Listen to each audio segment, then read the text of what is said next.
ছোট বোনগুলো না খেয়ে যাচ্ছে। যেদিন আব্বুর মাটি দিয়ে আসলাম তারপরে দিয়ে আমার খাতা কলম বইপত্র যা ছিল ওটাও মাটি দিয়ে দিলাম। আমাদের মাঠে বল নিয়ে খেলতো, মন চাইছে আবার খেলার জন্য, কিন্তু আমি খেলতে পারি নাই। তোর একটা ছাগল ছিল, তো আবার আমগো ছাগলটা বিক্রি করে দিল। এখন 20 লাখ 30 লাখ টাকা করে পেয়ে জানি। এখন পেঁয়াজের গুড়ান দেখলে আপনার মাথা খারাপ হয়ে যাবে, এটা মাসুলের পেঁয়াজের গুড়ান। 40টা স্টাফে থেকে আমি 7 লাখ টাকা করেছি বেতন দিয়ে। আর মহাজনের টাকা দিতে পারি না, চাল নেবো কোথা থেকে? চাল নিতে পারি না, আমাদের না খাই থাকতে চলবে।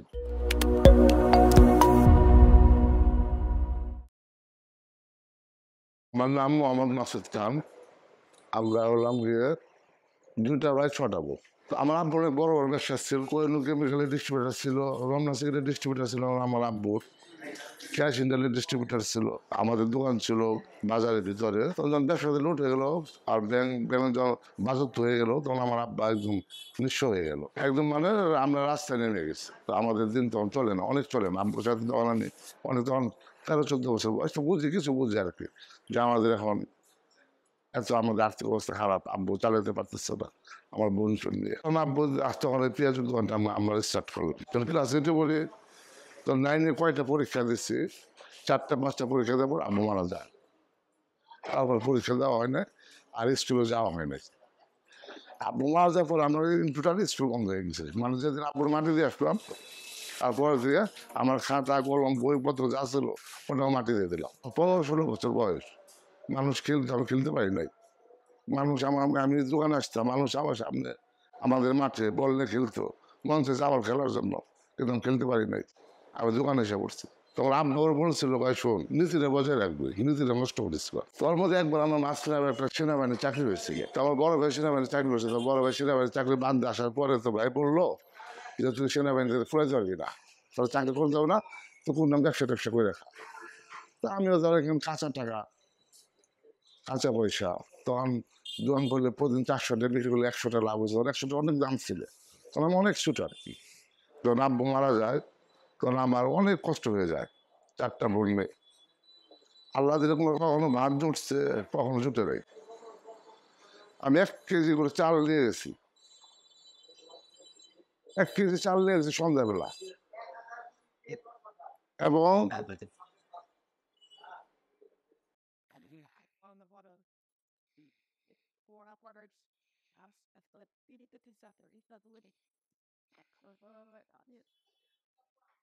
ছোট বোনগুলো না খেয়ে যাচ্ছে।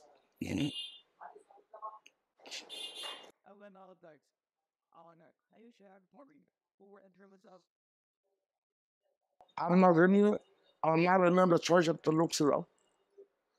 তখন ওই কিছু টাকা পেঁয়াজি বিক্রি করে দিনটা চলতো না।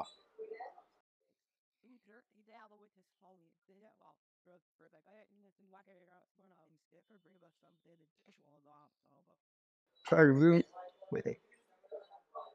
ওই সময়টা আমার এত খারাপ ছিল, সেটা ভাষায় প্রকাশ করা যেত না। আমার আম্মার সাথে বলতো যে বাবা কষ্ট করে চালা, ব্যবসা কর। তো বললাম না, কেন না, এবার টাকা পয়সা চালান লাগে, ব্যবসাটা করতে গেলে 200-300 টাকা 400-500 টাকা চালান লাগবো, চালানটা নেই আমার কাছে। তো আমার আম্মার একটা ছাগল ছিল, তো একটা ছাগল ছিল, তো আবার আমাকে ছাগলটা বিক্রি করে দিল। বিক্রি করে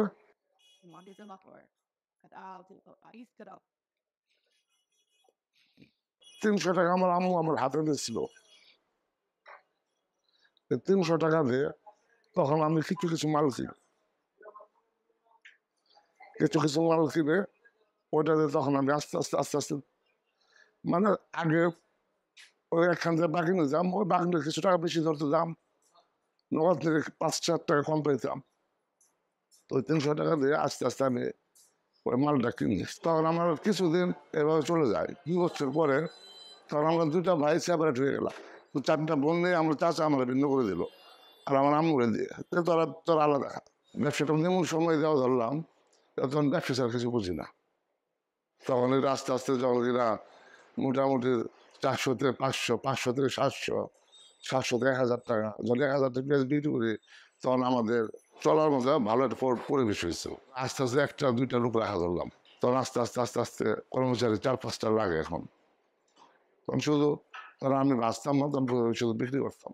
সব স্টাফ তো একরকম হয় না। তো এখন আমার দোকানে যে আছে বর্তমানে, ও আমার ব্যয়ের চেয়ে বেশি। আমার দূর সময়ের মধ্যে আমার পাশে ছিল। একসময় এমন একটা দিন গেছে যে টাকার জন্য আমি স্ট্যান্ডে বসতে পারি না, ঋণের জন্য। পরে ওই আমার ওই ওই ওই কর্মচারীটা দোকানটা চালাইছে, যে কারণে ওর 4টা মেয়ে আমি বিয়ে দিয়ে দিচ্ছি আমার টাকা দিয়ে। আমি যে আল্লাহ দিছে মোটামুটি এক একটা মেয়ের পিছিয়ে যত টাকা স্বর্ণ, ওর 4 ভরি করে স্বর্ণ, নগদ টাকা, ওর বিয়ের যত সজাইপাত্রী, এগুলা মোটামুটি আমি করছি আমার কর্মচারী। ওর মেয়ে বিয়ের মধ্যে ও কর্মচারী না, আমার ভাই। ওর ভাইয়ের মধ্যে দেখি আমি এখনো দোকানটা ওই চালায়। এরপর আস্তে আস্তে দোকানটার মধ্যে এমন একটা পপুলার হলাম দোকানটার মধ্যে, মানে যা বিক্রি হয় তাই বানাই, যে কালকে বাসে বিক্রি করবো এটা নাই।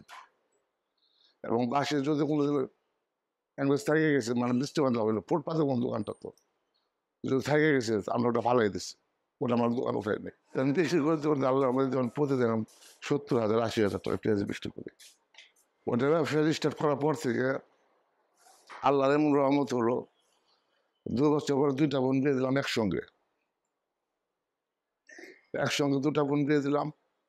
এক একটা বোনকে 3 ভরি 4 ভরি করে স্বর্ণ দিছে, 30,000 টাকা নগদ দিছি। তারপরে আমার আম্মু আমাকে জোর করে বিয়ে করাইলো। তো মার বললাম, মা আমি আর 2টা বোন বিয়ে দিয়ে নি। কই না বাবা, তো বিয়ে কর, আমার সংসার লোক নাই।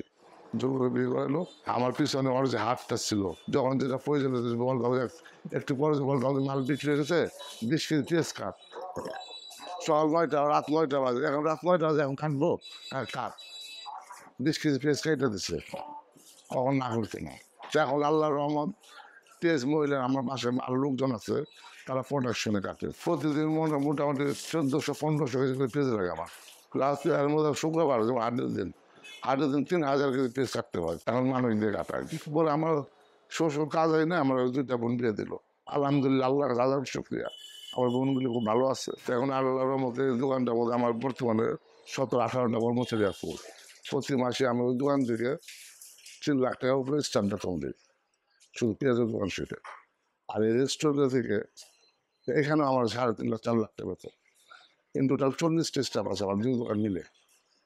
40টা স্টাফে থেকে আমি 7 লাখ টাকা করে স্টাফ বেতন দিই। একমাত্র ওই দোকানটা আমার সম্বল। পুলিশ দৌড়েছে, আবার এসে ফুটপাতে বসছি, আবার এসে দৌড়েছে, আবার চলে গেছে, আবার এসে ফুটপাতে বসছি। আমরা ফুটপাতে যত দোকানদার এখনো আছে, অনেক দোকানদার, অনেক মানুষের ফুটপাতের দোকান থেকে অনেক লোক চলে। তার ফ্যামিলিতে 4-5 জন আছে। কেউ লেখাপড়া করাইতেছে, এই দোকানটা বাদ হয়ে গেলে লেখাপড়া নষ্ট হয়ে যাবে, তার সংসারটা নষ্ট হয়ে যাবে। একটা হচ্ছে তাদের নামটা আমার খেয়াল একটু খুব ভালো ছিল। তারপর আচ্ছা আপনার পাইছে করেন না, আপনার দোকানটা পাইছে সবাই করেন। আমাদের কালিয়াগুড় টাকা হইলেও দোকান পাওয়া যায় না। আমি রেস্টুরেন্ট নিয়েছি 4 বছর হয়, 32,000 টাকা ভাড়া দিই, 10 লক্ষের সিকিউরিটি। আর ওইখানে আমাদের পেঁয়াজ কারখানা আছে, ওইখানে 5 লাখ টাকা সিকিউরিটি, সেখানে মালটা ভাজি ওইখানে বিক্রি করি। শুধু রেস্টুরেন্টটা নিয়েছি 4 বছর হয়, যে পাশাপাশি অবসর টাইমটা আমি রেস্টুরেন্টে বসবো, যে ফুটপাথ জায়গায় আমার দোকানের সামনে পেঁয়াজটা বেশি কিছু বলতে। এই মূল উদ্দেশ্য এই দোকান নেওয়া। তাই 32 বছর পেঁয়াজের ব্যবসাটার মধ্যে আমি আপনার তখন প্রথম 400 টাকা বিক্রি করতাম, একা 400 টাকা বিক্রি করতাম। ওগুলো মনে হইলে খুবই খারাপ লাগে। আবার বৃষ্টি হয়েছে, ওই দোকান করতে পারি না, যা মাল বানাইছি সব ফালাই দিতে, বুঝতে পারি না। আপনার কাছ থেকে 200 টাকার মাল আছে, আপনার 200 টাকা দিতে পারতেছি না। আর মহাজনের টাকা দিতে পারি না, চাল নেবো কোথা থেকে, চাল দিতে পারি না, আমাদের রাখায় যাচ্ছে সবদিন। পরে আমার মহাজনের হাতে ভাই ধরে, ভাই মাল দে ভাই, আমি দোকানটা করি, চালাই দেব। আমার 2টা মহাজন আছে এখনো এরা ওয়াল টাইম আমাকে মাল দিয়ে চালাইতেন আমার দূর সময়ের মধ্যে। 300 টাকা চালাম তো ভাই, বেশি কিছু না। একদিন বৃষ্টি ধরা গেলে টাকা চলে গেছে, কারণ কাঁচা মাল এটা বন্ধ হয়ে গেত, ফালের জল লাগতো। সেই মহাজনগুলি আবার আস্তে আস্তে আস্তে মাল দিচ্ছে। এখন 20 লাখ 30 লাখ টাকা করে পেয়ে যান ইন্ডিয়া থেকে। এখন পেঁয়াজের গুড়ান দেখলে আপনার মাথা খারাপ হয়ে যাবে, যে এটা মাসুলটা পেঁয়াজের গুড়ান। তো ওই সব দিনগুলি আল্লাহ মাফ করছে। যে দিনগুলির কথা মনে হইলে আমার এটা আমি আমি চাই যারা 770 যারা আছে তাও যেন আল্লাহ যেন দিন না দেয়, যারা ছোট ছোট বোন নিয়ে না খেয়ে যাদের একটা রাত কারেন্ট তাদের কেমন লাগে বাইরে। তখন তো আমি বড় ছিলাম, 4টা ছোট বোন না খেয়ে রয়েছে, আম্মু না খেয়ে রয়েছে, আমি না খেয়ে রয়েছে, আনতে পারি না চাল। তখন মনে করেন তখন যে আমার কেমন লাগছে ওটা আমি জানছি, তখন যে আমার কেমন লাগছে ওটা আমি আমি আমি বলতে পারছি। এটা কি আল্লাহর কি রহমত ছিল না কি জানি না। আর কখনো ব্যবসায় ধরা মানে মানে বেশি না করে আমরা ধরা বলি ওটাকে, ধরা হয়েছি চালান সম্পূর্ণ পালাই দিয়েছি, এরকম আল্লাহ করে আবার কখনো করেন এরকম কখনো আল্লাহ আমার করে নাই। তো ওইভাবে মোটামুটি আমি চলে গেছে, ওই আস্তে আস্তে দোকানদারি করছি। আজকে আল্লাহর রহমত আল্লাহ আমার এখানে নিয়ে আসছে। আমার দুইটা ছেলে, একটা ছেলে 6 বছর, আরেকটা ছেলে আপনার আনসার একাডেমি এই পড়তেছে, মাস্টার্স কমপ্লিট করবে। আপনার ভাবি এবং আমি খুব হ্যাপি আছি, আল্লাহ খুব ভালো রাখছে আমার। এবং আমার যে কর্মচারী আছে কর্মচারীরা যে তাদের মহাজনটা কেমন, সরারা বলবে আমার মহাজনটা কোন ধরনের লোক। মোহাম্মদ অমিরুদ্দিন আমার নাম। আমি এই মালিকের চাকরি করতেছি, 24 বছর চলতেছে।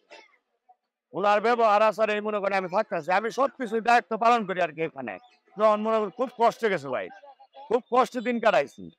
মানে কদিন যেমন মনে করেন না খায়ও যেমন দিন গেছে। এখন আল্লাহ আস্তে আস্তে মনে করেন হ্যাঁ অনেক কিছু আল্লাহ করাইছে, বাড়ি টাড়ি আল্লাহ সবকিছু করাইছে। এখন কোনো মতন আল্লাহ ভাত খাওয়া শান্তি মতো চলাফেরা করে। আমার 2 কেজি চাল কিনে দিচ্ছে বা 20-30টা রেয়া দিচ্ছে, বা সময় দিবার পায় নাই। পরে আস্তে আস্তে মনে করেন আস্তে আস্তে ধরে থাকলাম, আস্তে আস্তে আস্তে মনে করেন এই যে একটু বড় পর্দায় আল্লাহ নিল, ওই যে মনে করেন আল্লাহর জমজমট ব্যবসা চলে। পেঁয়াজিরা মনে করেন নাম করা বিখ্যাত পেঁয়াজি, আমরা কোনো ভেজাল করি না, তো 1 নম্বর পেঁয়াজি, কোনো ভেজাল করি না, শুধু ডাল, পেঁয়াজ, কাঁচামরিচ, ধনিয়া পাতা, মশলা দিয়ে পাক করি, কোনো ভেজাল নেই এখানে। মনে করেন কি কমান মালিক খুবই ভালো। বেতন হলো একজনের মনে করেন 35,000 আছে, 40,000 আছে, 50,000 আছে, 70,000 পর্যন্ত আছে। আবার মনে করেন 25,000 পর্যন্ত বেতন আছে। এই পর্যন্ত কর্মচারী মনে করেন 2 দোকানে 25-26 জন কর্মচারী বর্তমানে আছে। বাসায় আর মহিলা টহিলা আছে নিয়ে বেলা 40 জনের মতন হবো আর কি। বাসার মহিলা ধরলে অনেক লোক কাজ করে এখানে। আমার কর্মচারী যতগুলো আছে, কেউ 5 বছর, কেউ 7 বছর, কেউ 3 বছর, কেউ 10 বছর, কেউ 20 বছর, 20 বছর কর্মচারী আমার কাছে আছে, আমার কাছে যায়। আমার যে এখন যে বিক্রি করতেছে কর্মচারীটা, ও 3 তলা বাড়ি উঠছে, আল্লাহ আমার করতে দিচ্ছে। একটা ফাঁকে বলা আছে, আর একটা বাসা মনে করতেছি, এখন আবার 4টা সান জ্বালছি। আমি হুট করে এখানে আসছি, আমি হুটকে একদিন আসতে পারি নাই, 1 বছরে 5 বছর 8 বছরে আমি আসতে পারি নাই। অনেক সময় দিতে হয়েছে আমার। আমাদের দেখার যে জেনারেশনটা আছে, ইচ্ছা করে যে আমি এই দেখার তো থাকবো না, আমি একটা কিছু করবো, ইচ্ছা করে মানুষ পারে।